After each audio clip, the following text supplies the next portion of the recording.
Shalom.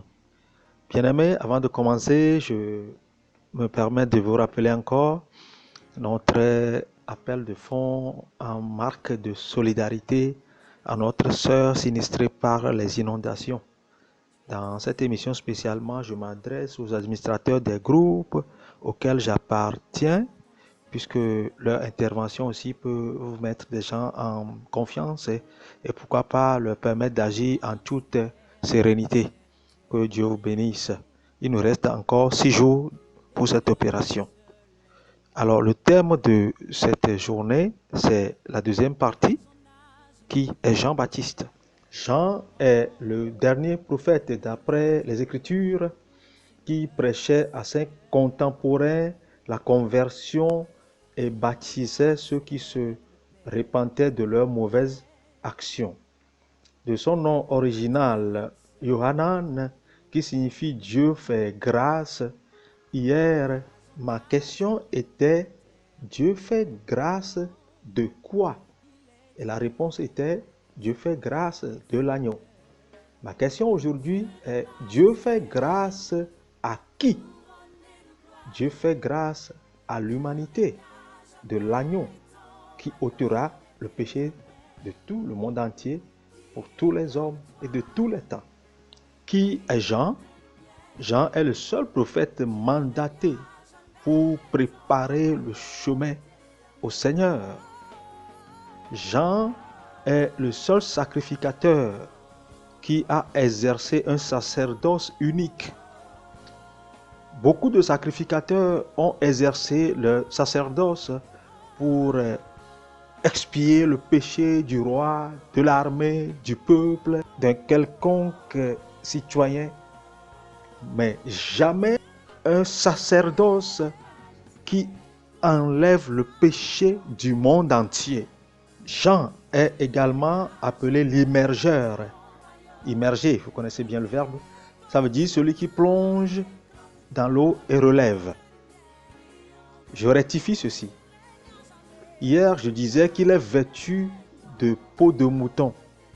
Ce n'est pas tout à fait le cas. Dans le livre de Matthieu, chapitre 3, verset 4, nous lisons « Jean avait un manteau de poils de chameau et un pagne de peau sur les reins. » D'autres versions disent « d'une ceinture de cuir sur le rein ». Il est probable que cette ceinture soit en peau de mouton, mais ce n'est pas clairement dit par la Bible. Je recommande souvent ce genre de rectification au pasteur, car la rétribution viendra à coup sûr si nous maintenons les fidèles dans les erreurs, de peur qu'ils verront nos faiblesses. Ou nous refusons simplement de le faire par manque d'humilité. Ce matin, je reçois la grâce. Je prie afin que désormais, nous ayons le courage de corriger les erreurs pour la gloire du Seigneur. Vous savez, la repentance publique n'est pas faite que pour les fidèles, c'est pour nous tous. Amen. La Bible dit également que Jean se nourrissait des sauterelles et du miel sauvage. On dirait qu'il fait tout pour se préserver des souillures de la société. Tellement le royaume qu'il annonçait est glorieux. Il dit « Je ne suis pas digne d'enlever ses chaussures » Matthieu 3, verset 11. Dans sa prédication, Jean disait « Repentez-vous, car le royaume des cieux est proche. Éprouvez de la tristesse pour vos péchés. Confessez vos péchés. Abandonnez vos péchés. Faites réparation pour les torts que vous avez causés tant que c'est possible. Obéissez aux commandements de Dieu. Tournez-vous vers le Seigneur et servez-le de tout cœur. » Il disait, fuyez la colère de Dieu en vous faisant baptiser. Telle est la mission de Jean-Baptiste. C'est ainsi qu'il aplanissait le chemin du Seigneur, en préparant les cœurs à recevoir le royaume éternel du salut. Détrompons-nous, beaucoup ont reçu la religion au lieu du salut.